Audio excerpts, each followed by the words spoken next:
Hello. I read so many good books this month, so I recommend all of them, I think. I loved that there wasn't a misunderstanding trope.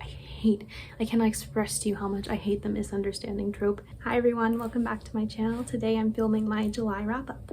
This is my first one of these. I'm really excited. I'm going to talk about the 9 books that I read in July.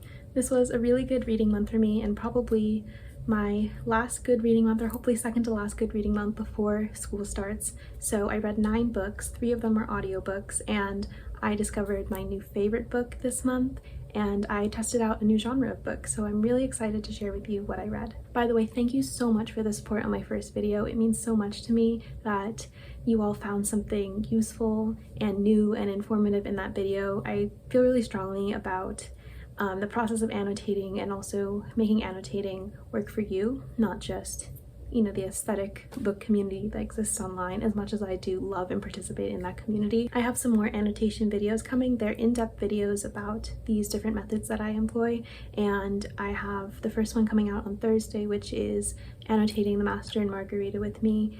I'm going through a more detailed explanation of how exactly I will annotate a book without writing on it. So if that's something you're interested in, keep a lookout for that and subscribe if you want to see more annotation content, because that seems to be what everyone is most interested in, at least at the moment. Speaking of content, please comment things that you're interested in watching from me, what kind of book videos. I'm really open to suggestions, and I want to explore booktube, explore my own tastes, and explore, you know, things that might be out of my comfort zone like I did this month. So we're going to start with the best, because I can't wait to talk about this book. I expect to make a whole video about this book because it really deserves all the talking in the world, and that is 100 Years of Solitude by Gabriel García Márquez. This is my new favorite book of all time. Please read this book if you haven't. There's a lot of talk about this book online because of Emmy Reid's, and I love her so much and I love her videos. So if anything, this is the perfect time to pick up this book because she is making some amazing content about this book. I was first inspired to read this because of her, and also because it's my mother's favorite book, so I've only heard good things about it, and it totally stood up to all of my expectations. It exceeded my expectations. It's an absolutely gorgeous, gorgeous book. Not a single page of this was dull. It was rich with description and detailed characters and scenes, but it never felt, you know, when a book is very detailed, it's very beautiful, but you kind of just want to get on with it. You never, or I never ever felt that way reading this book. It has some of the most beautiful language that I've ever read in a book. Márquez is just a genius with words. I'm gonna read some quotes from here. Not only is he a genius with words in general, but the way he'll introduce even a minor character is mind-blowing. You can see that person, you can understand that person, even if they're only described in a paragraph, and even if their importance to the story, you know, they're not part of the main Buendia family, they are a full person. It's really, really fantastic what he can do with language, and I think that some people are intimidated by this book because of the family tree. When I was reading it, I paid a lot of attention to the names, and for some reason it just really grabbed my attention, so I didn't have to worry about it too much. I was using the family tree at the front, but even though their names are all the same, they are referred to slightly differently, so it's not impossible to keep track of who is who, at least for the main characters. I would say that on a reread, I'd probably get a million more things out of this and understand the characters even more, but don't be intimidated by the fact that all the names are the same. If anything, it is worth it to take a little bit of time and write down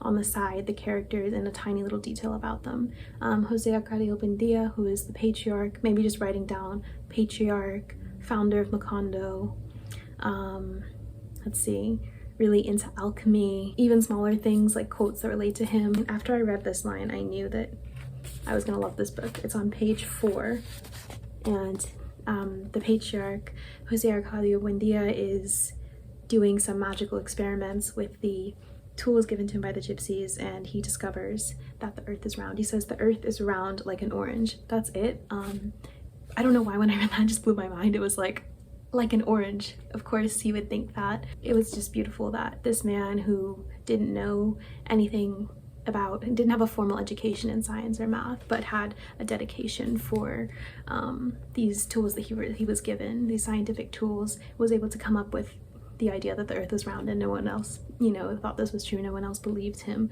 but he was right, and for the most part nothing that comes out of his mouth or out of his head is right, but he was right about this. What was my point with this? Yeah, maybe this would be something you could write down on a card to keep track of them. It's important to the story that they all have the same name, because it is about how this family is kind of stuck in a cycle of repeating their mistakes, repeating the character traits of their predecessors. What I'm trying to say is that don't be intimidated by that. Let me try to read you some passages. You've probably heard this first line already if you're at all interested in this book, but it's really worth discussing. Many years later, as he faced the firing squad, Colonel Aureliano Buendia was to remember that distant afternoon when his father took him to discover ice. I think I read that sentence like 5 times when I first opened this book. Many years later repeats a lot, that phrase, and time in this story is like a web, right? Like usually a story is at least semi-linear. The time in the story is like a memory. You're going from one memory to another that recalls on another that recalls on another, and in some ways it's jarring because we're used to stories that flow in a linear way, but also it's like just living this family, living these 100 years, because it makes sense to connect things thematically as opposed to chronologically, right? That's how, at least I think that's how we recall our own lives if you're like me and you like to live in the past. I certainly don't do like a daily recounting of my life when I'm recalling my memories, but something that's happening in the present will remind me of something in the past, and that's kind of what this is like. This is not just a book that I love because it's intelligent. I've seen a lot of reviews that are like, I understand why this book is important and intelligent and groundbreaking, but I couldn't get into it. I can't even understand that. It's not just that it's brilliant, it's also beautiful. I loved these characters with all my heart. If I had to pick some favorites, Ursula comes to mind first, but you know, I really liked the patriarch as well, like Jose Arcadio Buendia. I really liked Colonel Aureliano Buendia. All I've wanted since reading this book is like a little gold fish like he made. I looked for them online and people don't like really make them, at least related to this book. I've seen some like golds, a lot of them are real gold, so they're super expensive, but I've seen some goldfish that are more like Chinese style, which look really cool too, but I've never really found anything that's like I'm imagining from this book. If you've read it, you know what I'm talking about. He sits there, it's beautiful, he sits there making and unmaking, like literally melting his little goldfishes that he sculpts, and it's just another example of like this endless cycle, and like I would do anything to have one of those. Anyway, I'm gonna have to learn like what metalworking or something to be able to make myself one of those. Also, in terms of things I want related to 100 Years of Solitude, the Folio Society, if you don't know like Folio Society books, go look them up, they're gorgeous. You're gonna add, like, that's gonna be your Christmas wish list if you're a book lover, but the Folio Society 100 Years of Solitude is gorgeous. Maybe I'll insert a picture right now just so you can like drool at this book with me. Anyway, like the important thing is these words in this book. Like you can have the oldest, most tattered copy of a book, and if all the words are there, you have what matters. So here's a beautiful quote that you can appreciate even if you haven't read this book. It is a character talking about his aunt. There is a lot of incest in this book. If you haven't heard much about it, that's, you know, a theme and a thing that comes up a lot when people talk about this book. It honestly is a really key in part of the story, because the family is so trapped within itself that even when they have the opportunity to find, you know, a lover outside of the family, most of the time they don't. They stay within the family. It's like this weird like predisposition to just be a Buendia and to be this unchanging part of Macondo, which is the city, village, town that they're part of, while everything else around them changes. Even when they do choose to find a partner not within the family, it's the same woman. So it can be a disturbing theme, but I think it's so important to portray what is happening to this family. And there's some really beautiful stuff written about an ancestral relationship, which, you know, is uncomfortable, but also in some ways just speaks to the intensity of the emotions that these characters are feeling, because they're not necessarily proud of their actions. And they're, in this case, I don't think this relationship ever ends up happening. These two characters just have feelings for each other. I hope this isn't too much of a spoiler. I feel like this paragraph is just worth listening to, so take a listen. He had not stopped desiring her for a single instant. He found her in the dark bedrooms of captured towns, especially in the most abject ones. and he would make her materialize in the smell of dry blood on the bandages of the wounded, in the instantaneous terror of the danger of death, at all times and in all places. He had fled from her in an attempt to wipe out her memory, not only through distance but by means of a muddled fury that his companions at arms took to be boldness. But the more her image wallowed in the dunghill of the war, the more the war resembled Amaranta. That was how he suffered in exile, looking for a way of killing her with his own death. Like, rewind that and listen to it again. It's so good. I went through the book after I read it and I highlighted all my favorite lines. And there are so many, but I'm just gonna pick a select few. Oh my goodness. I have really hot lights on me right now, and I'm gonna get progressively greasier throughout this video. Okay. More than mother and son, they were accomplices in solitude. Obviously, a huge theme of this book is solitude, and it was really interesting. This is a sneak peek. It was super interesting reading this book, which has, I'd say, a net negative portrayal of solitude, followed by Letters to a Young Poet by Rilke, because he is a lover of solitude. He espouses solitude, especially to be an artist. Not many of the characters in here are artists, so I don't know if that plays a role in why their solitude can be so miserable, but there are examples of positive solitude in this book as well, so that's something to think about. And the theme of solitude also just really speaks to me. I tend to be a more introverted, quiet person, and these descriptions, various descriptions of solitude, were food for thought for me. He was preserved against imminent old age by a vitality that had something to do with the coldness of his insides. He was taller than when he had left, paler and bonier, and he showed the first symptoms of resistance to nostalgia. Like, this is when we're reintroduced to a character, and I can see him because of that. Okay, once you've met all the characters and read them, there are some beautiful, beautiful lines towards the end of the book that start summing up the family and the ways that these generations are similar to each other, and how the Aurelianos are similar to each other, and how the Jose Arcadios are similar to each other. It's so beautiful. The other war, the bloody one of 20 years, did not cause them as much damage as the corrosive war of eternal postponements. Macondo is, I didn't say this before, is a village set in Colombia. Márquez is from Colombia, and it's kind of an idyllic place until outside influences come in. The most jarring one being the banana company. So that's a reference to, oh my goodness, what were they called? The United Fruit Company, I believe. Yeah, the United Fruit Company, I think, was the main one, and a massacre that happened at the hands of the fruit company. There's a massacre in this book, and the way that he deals with it is so gut-wrenching. There are 2 survivors of the massacre, and they remember it and no one else does, because the fruit company that was in power have managed to erase it from historical memory. So also a ton about memory in here, one of my favorite things to read about. So if you have books that, you know, has a theme of memory, please let me know and I will read them. Oh, by the way, there is a 3-page long sentence, and it is the best sentence I've ever read, probably. In a 3-page long sentence, and it's kind of like stream of consciousness-y, and it works perfectly in the story. Yeah, I love a long sentence. Anyway, I think I've spoken for way too long about this book. I could talk about this book forever. One day I will read it in Spanish, I promise you. I'm actually gonna read you the first line of it in Spanish, because a lot gets lost in translation, although I feel like Mr. Gregory Rabassa did an amazing job. I was hard-pressed to find another translation of this book, and you know, like something like War and Peace has so many different translations, but it seems like every English translation is by this man, so he did an excellent job. But let's read the first sentence of Cien años de soledad. Please excuse my accent. Muchos años después, frente al pelotón de fusilamiento, el coronel Aureliano Buendía había de recordar aquella tarde remota en que su padre lo llevó a conocer el hielo. It's beautiful. One day I'll understand all of it in Spanish. Okay, we've got to move on. I already brought this one up. This I also read because of Miss Emmy. I love her channel so much. If she ever watches this video, hi, thank you so much for these recommendations. This is Letters to a Young Poet by Rainer Maria Rilke. I believe that's how you pronounce his first name.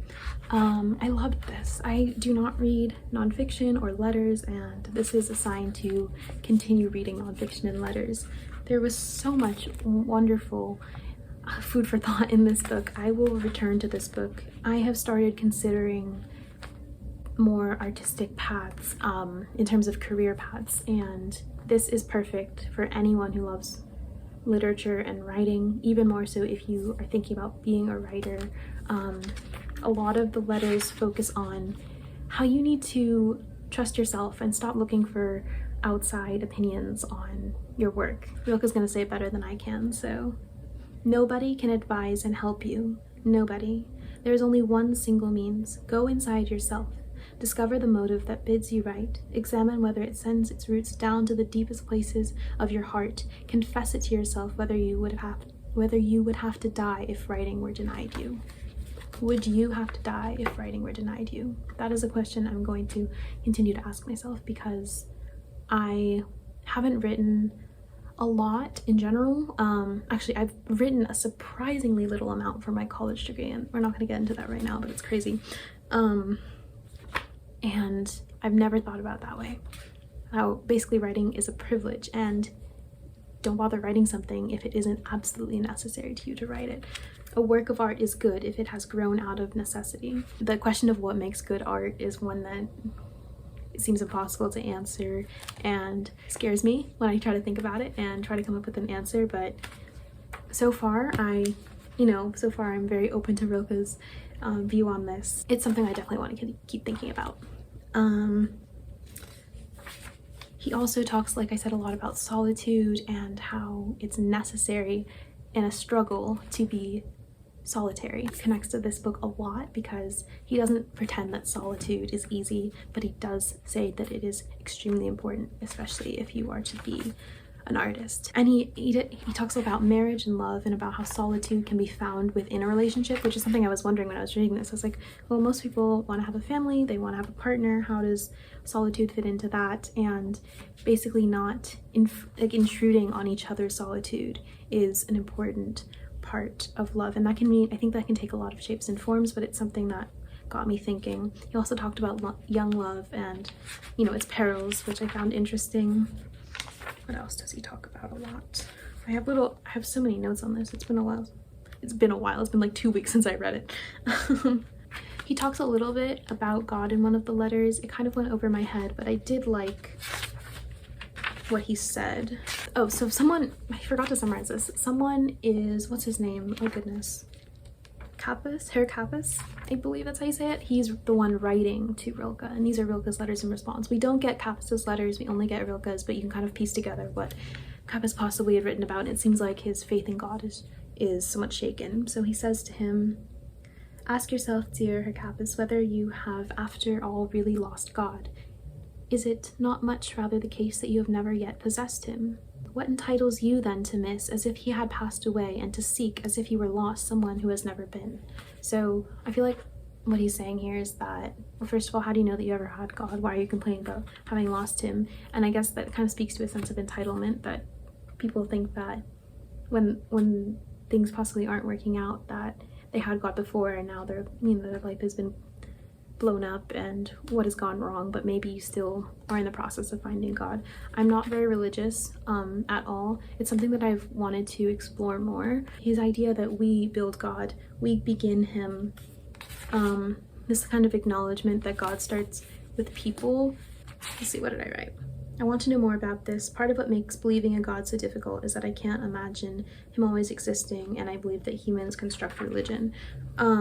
So if religion is something constructed, God has to begin with us, but maybe that doesn't necessarily mean that he's not real. I don't know if that makes sense. Half this book is the notes, and most of the notes I found really interesting, although they're written with some weird, with academic jargon that was obnoxious in my opinion, and a lot of it was assuming you already read all these other things, and I thought that was kind of obnoxious. They should make this more accessible for someone who hasn't read any Rilke, I think, but a lot of these notes were still very interesting. If you want something thought-provoking and short, and oh my goodness, I forgot to mention this, Rilke is the sweetest man ever.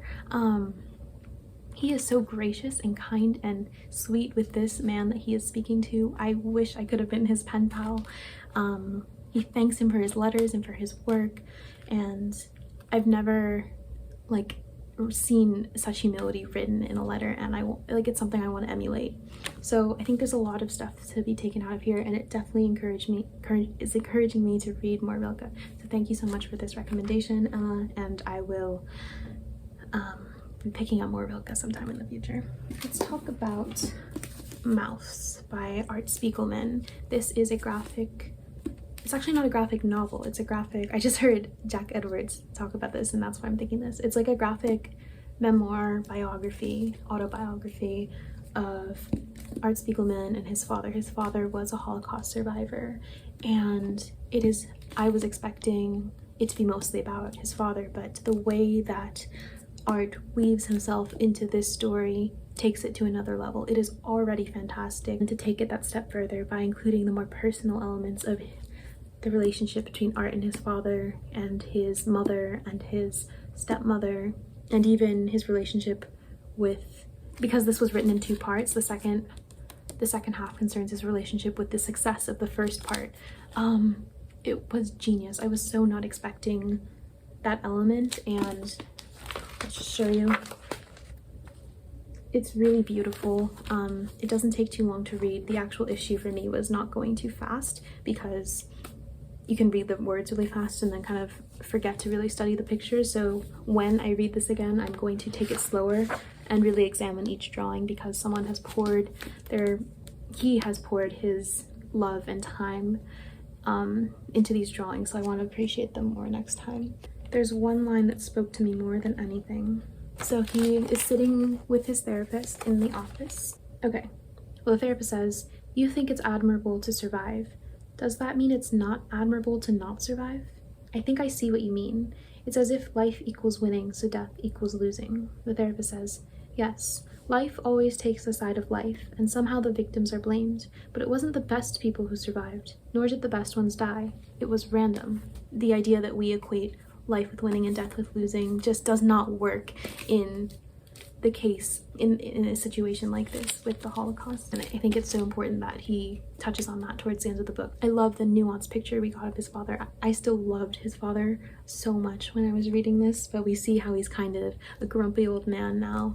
It's interesting, right towards the end of the book, he makes a racist comment about a black man, and he can't see the hypocrisy in that.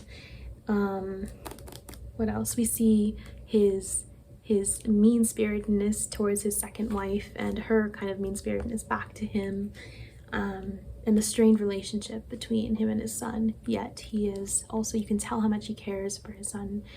It broke my heart sometimes, and I think Art's like honesty and bravery to even show the side of the relationship that wasn't so good, and the times that he wasn't so nice to his father. For example, there's a moment when his father he really wanted Art and his wife to stay with him, and they, had no intention of doing so because he's very hard to live with. And he didn't try to paint himself as like, oh, my father, he didn't try to complain like, oh, my father's so hard to live with, we would never do it. You could see how much his father wanted to just spend time with them, and yet Art was honest about the fact that he wasn't able to do that. If you have not read this, please read it. This was, oh, I forgot to give the star ratings. 5 stars. I think I gave this 4 stars, but it could honestly be like 4.5 or 5. I think on a second read it would become 5. 5 stars. Okay, we have to move on. I hope I have some usable footage there. This, oh, by the way, this was a library book. So thank you to the Brooklyn Public Library. Thank you for the brand new branch that opened up with brand new books like such as this one. I was the first person to ever open this book. Okay. The Stranger by Albert Camus. It's so short. If you've read this, let me know if you think this would be a good classic to recommend to people who haven't read classics before. I'm a little apprehensive because things don't start picking up until like the last 25% of this book. I think if you like reading classics in general and kind of reading about nothing happening when it's written well, then you will enjoy all of this book, because the first, I say half, nothing really happens. You're just kind of getting a very in-depth look at a lot of characters, and then for the last half, like, stuff goes down. My favorite part from the beginning was the old man who is part of this funeral procession of the main character's mother, and it's a sweltering hot day. Everyone is, like me right now, greasy and sweating, and they're walking through they're walking through like the countryside or something to go hold the burial, and this older man who was a friend of the deceased, he's slower because he's older, and he's walking behind all of them, and in order to catch up with them, he's like cutting across the field. Camus is going to describe it better than me, but it warmed my heart and made me laugh to read that. Perez seemed to be way back there, fading into the shimmering heat. Then I lost sight of him altogether. I looked around and saw that he'd left the road and cut across the fields. I also noticed there was a bend in the road up ahead. I realized that Perez, who knew the country, was taking a shortcut in order to catch up with us.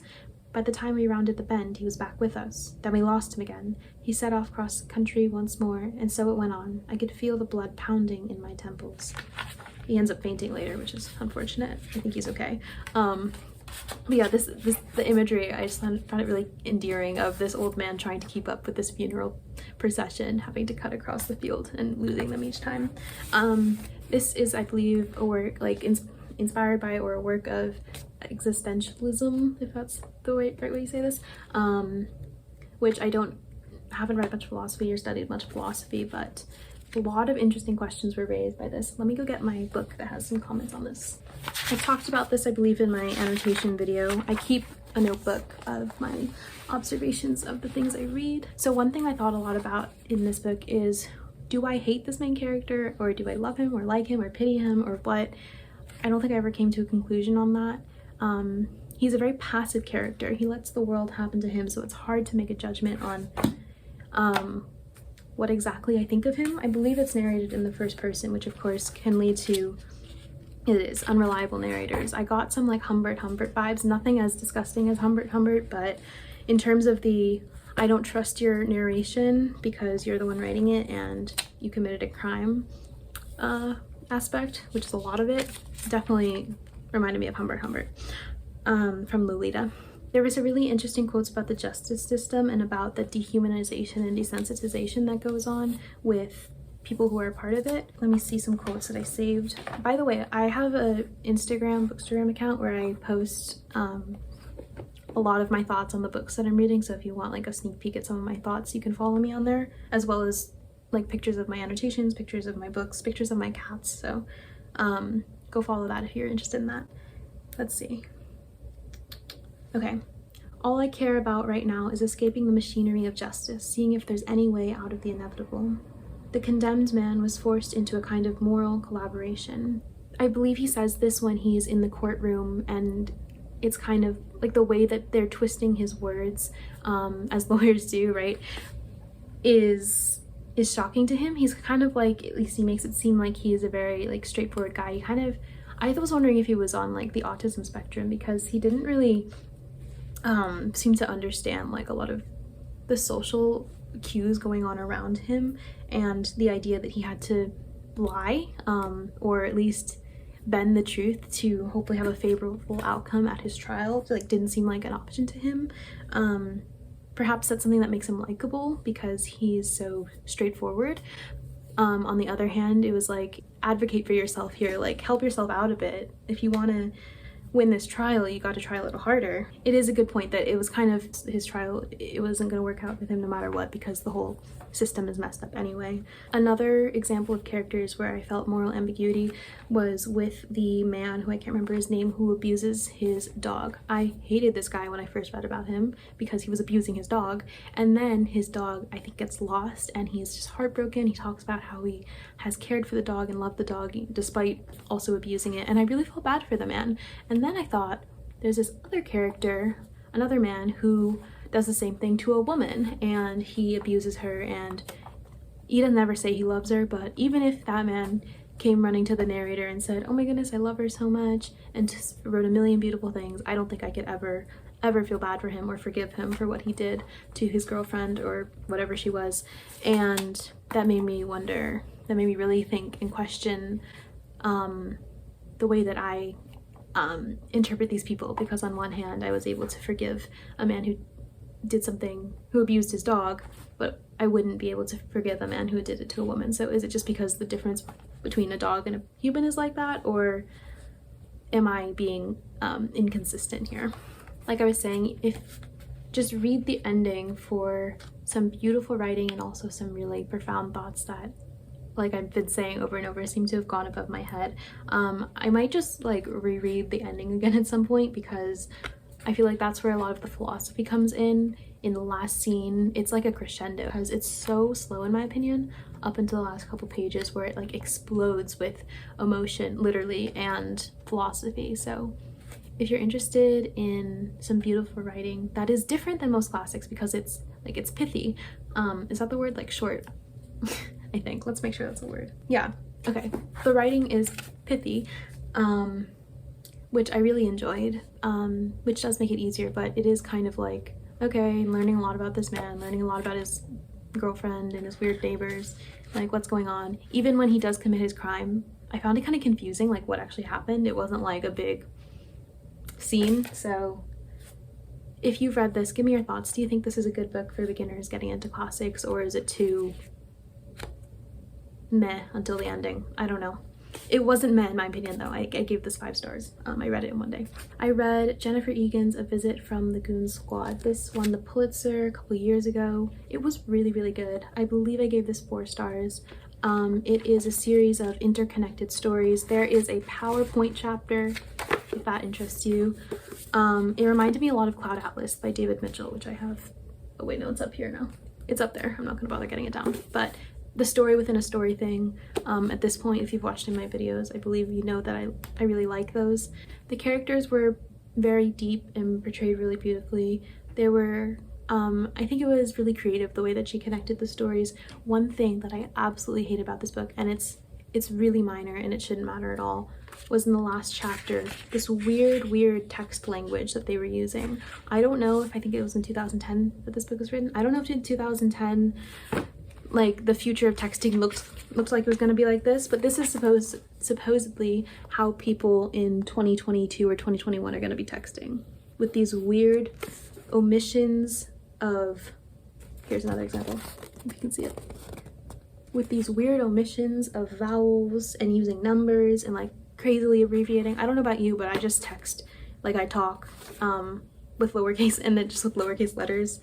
It was really weird and it made me cringe so much reading it that I like hated this last chapter, and because it was the last chapter it left a sour taste in my mouth at the end of the book. But that's a silly reason to not like it. It was the only thing that kind of took me out of the story right at the end.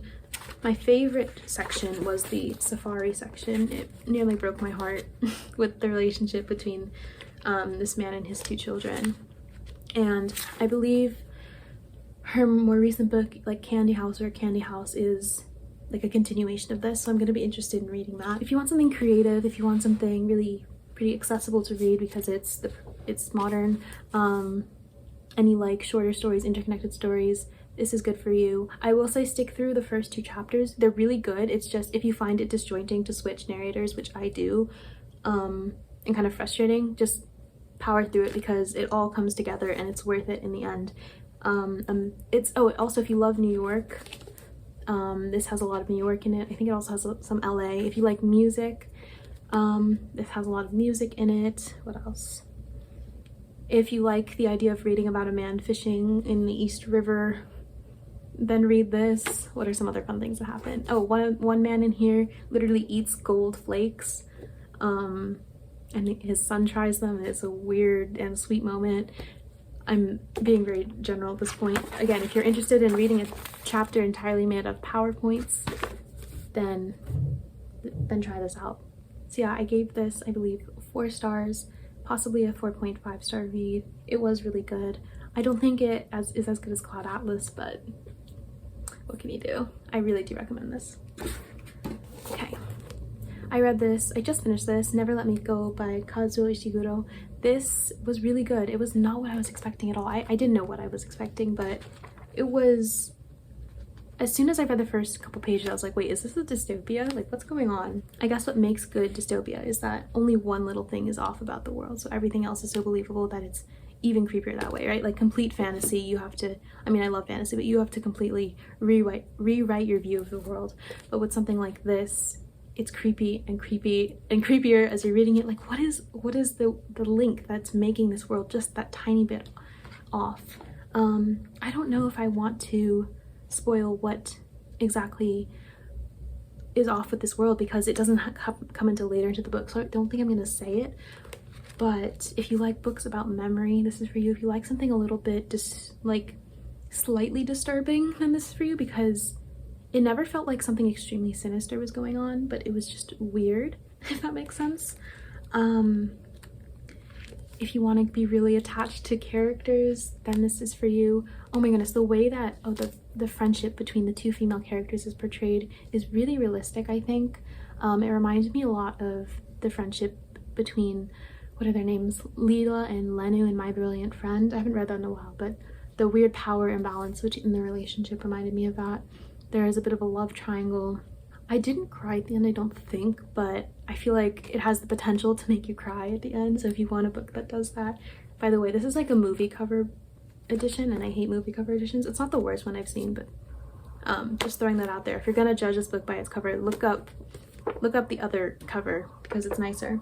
I'm really interested in watching the movie, and I'm really interested in reading more of Ishiguro's work.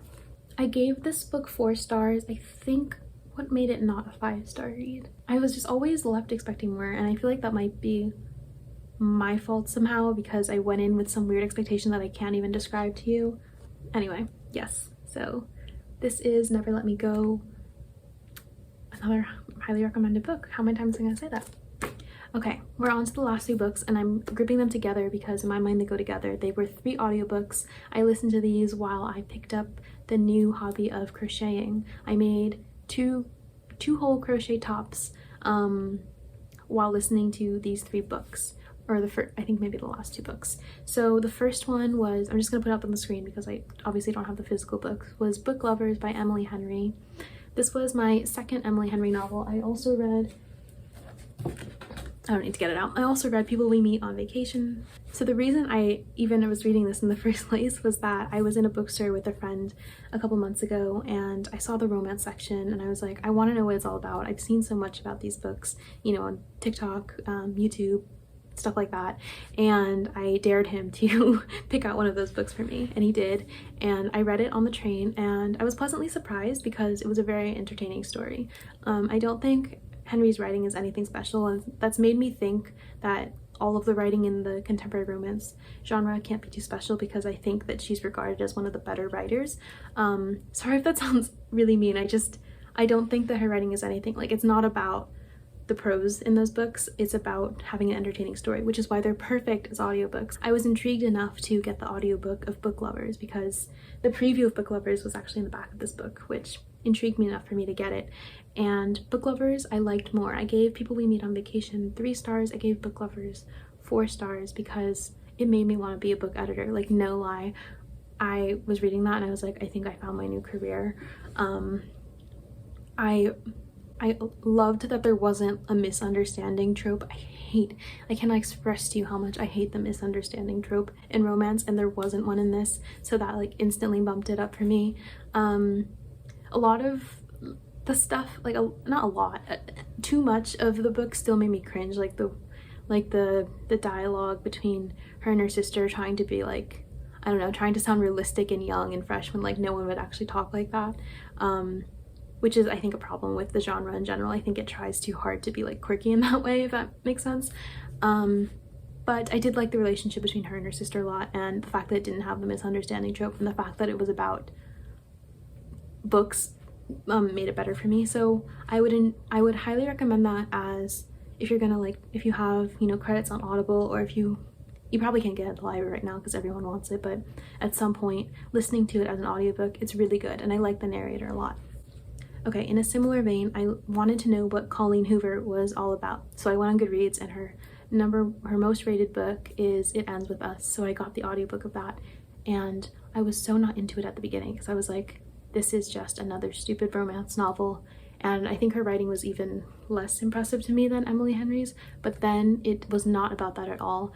If you don't want to be spoiled like what it's about, if you want to be shocked like I was, I guess skip this section, the timestamps, so this is your warning.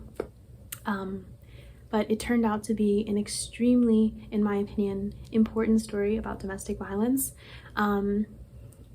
It didn't matter to me that it wasn't like beautifully written because the way the characters acted in the story was realistic given their circumstances.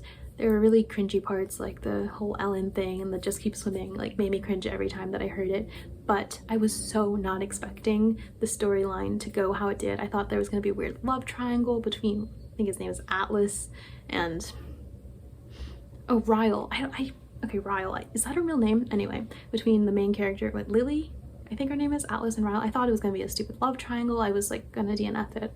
And then it became about domestic violence, and that shocked me in a good way, and I actually sobbed like listening to this book. The fact that it was actually kind of written like in a first person like way, and I was hearing Lily's story and her voice and her struggle, made me so much more emotional.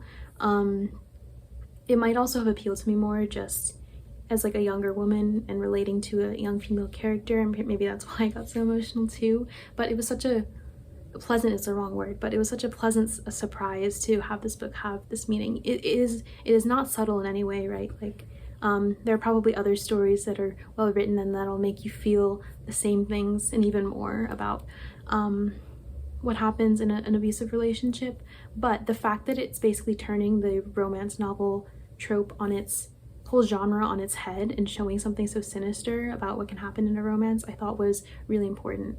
However, I don't think I'm going to be reading more Colleen Hoover, because at the end of the book, the author's note talked about how most of her books are just written for fun, and this was a very personal book for her, and the fact that she was sticking a message in there wasn't usually how she handled her writing, which goes back to the question of, you know, what is art? What makes good art? Can good art be political or like have an agenda like this? But that's unrelated. Because this book seems unique in her collection to have this, you know, compelling message, I probably am not going to read more of her. If I'm wrong, if there are more books of hers that you think will make me cry and affect me, please let me know, because I know a lot of people do read Colleen Hoover and love her, so maybe I'm missing out. But I didn't consider her writing to be anything special, so I'm not going to be revisiting her for that. But it shocked me, and I think it was really smart to actually utilize the romance genre with its cliches and tropes and writing style and make it about something really powerful. So those are my thoughts on that. I did give it 5 stars because it managed to make me cry, I think, like, if I can't come up with a number, like 8 times probably listening to it. I was listening to the audiobook. I didn't like, this is a minor note, I didn't like the narrator's voice for the audiobook, but I think it did help to hear it being spoken to me with the emotion when it got to those emotional parts. And again, I would say it's a good book to listen to on audio. The last book of this video is the last audiobook I listened to. It was perfect as an audiobook. If you follow me on Instagram, you already heard my thoughts on this, and that is The 7 Husbands of Evelyn Hugo. I want to show you, because I put so much effort into this post. I have a dress that kind of matches the one on the cover. It's a green satin dress, so even though I didn't really like the book, I created that photo and I was kind of proud of it. And I photoshopped the cover in because I don't own the book, so if it looks weird, that's why. This was my first Taylor Jenkins read, so I was basically, the reason I'm grouping these 3 together is because I want to know what this contemporary fiction, contemporary romance genre is about. This isn't really a romance, but for some reason, Emily Henry, Colleen Hoover, and Taylor Jenkins Reid are together in my mind. So it was really great as an audiobook, very entertaining. I hated the plot device of Monique, the reporter. Basically, there's this reporter, Monique, who is being asked to write the biography of Evelyn Hugo, and I thought she was completely dull and unnecessary. I just wanted to hear about Evelyn Hugo, and the chapters on Evelyn Hugo were written in Evelyn Hugo's voice, in a autobiography style already. It was nothing like natural conversation. It was like she was just writing her biography. I was like, what is the point of this other woman here? That being said, I am reading Wuthering Heights, and in that story we do have a lot of narrators within narrators within narrators, if that makes sense, like stories within stories, and there is creative license when it comes to portraying someone telling you a story. You can make it more of a good story than it actually was, right? You can make it as if they became the writer of the book, if that makes sense. So I couldn't be being a little bit critical about that, the fact that Reid was taking creative license and having Evelyn write her story in those chapters, but possibly I would have liked it better if the Monique character was just fleshed out more. The big reveal at the end felt so stupid. It felt so forced just to link Monique to Evelyn Hugo. And in terms of Evelyn Hugo's actual story, it was super dramatic and like what you'd expect, like super entertaining. Like 7 husbands, there's gotta be a lot of drama there, right? I wasn't expecting the real romance aspect to be what it was, which I appreciated and I really enjoyed. Although I didn't really like, I'm not gonna remember her name, Evelyn's lover. I can't remember her name, but I didn't really like her. Oh, Celia. Celia was her name. I didn't really like Celia. Maybe I missed something, but even though I kind of appreciated their romance, I didn't love Celia, so it was harder for me to get into. But what I hated the most was the Monique character and the stupid reveal at the end. Like, if you disagree, I'm sorry. Like, please tell me if you thought that it made sense, the reveal at the end, but I thought it was so forced and stupid and I didn't care about Monique one bit, so it didn't matter to me. I still gave it 3 stars because it was an excellent audiobook. So again, these last 3 books I would really recommend as audiobooks because of the easier prose, they are perfect to listen to. And if there's a good narrator and you like their voice, then you can get like reading done while also, you know, doing something else. In my case, it was crochet. I don't know why I put reading in quotes. Like, obviously it's not reading with your eyes, but it's still reading, I believe. So anyway, let me know what you think about that. Are audiobooks reading real books? I think so. Okay. I have been recording for over an hour now. Hopefully I can cut this down to half an hour, 45 minutes. We'll see. Thank you so much for watching this video and all of my other videos. I have a lot more in store to come. I'm super excited about this channel. Thank you so much for the support on my first video. Please comment what you read in July and what you're looking forward to reading in August. Please give me suggestions based on the books that I mentioned in this video. Ask me if you want a suggestion, I'll try to give you one. Let's like make this a conversation about books because that's what we're all here for. I really want to know what you're reading and loving and talk to each other about books. If you want to have even more conversations with me about books, you can follow me and become my friend on Goodreads and Instagram, and I'll see you in the next video. Thank you all so much. Bye.